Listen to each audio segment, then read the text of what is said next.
As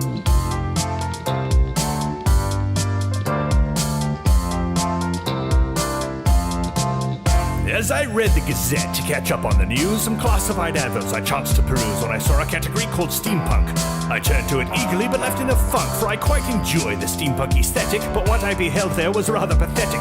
These intrepid online auctioneers are just taking modern objects and stuck on some gears. It's simply not cricket, it shouldn't be done, but it's clear how their thoughts had run. Just glue some gears on it and call it steampunk. That's the trendy fashion nowadays. A copper-painted chunk of some 1980s junk will fetch a pretty penny on eBay. But it got even worse than that, I'm afraid, and as I went on, I became more dismayed, for they often didn't modify the things they wanted me to buy. Heavens to Betsy, they'll end up on Regretzy. Steampunk is more than a mere mode of dress or decoration, so it brings me some distress to see a metal cicada described with that name, or a teacup, a mood ring, a silver gilt frame. Gluing on gears at least takes effort. This is sloth of the worst. Just glue some gears on it and call it steampunk. That's the trendy fashion nowadays.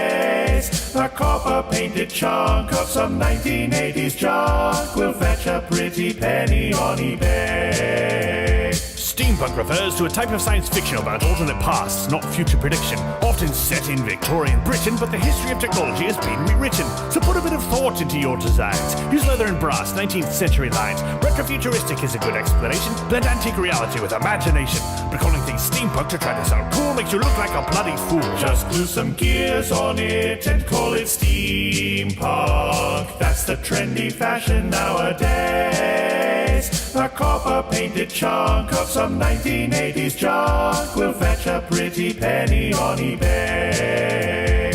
Gauges and rivets, copper tubing and glass lend a steampunk creation a real touch of class. Gears are appropriate to introduce if they look like they have a legitimate use. Although Nixie tubes are undeniably splendid, they date from long after the age of steam ended. Pity really, I just love Nixie tubes. Anyway, I hope you've comprehended. So use the word steampunk correctly, old chap, and don't use it to refer to crap. Just glue some gears on it and call it steampunk. That's the trendy fashion nowadays. A copper-painted chunk of some 1980s junk will fetch a pretty penny on eBay.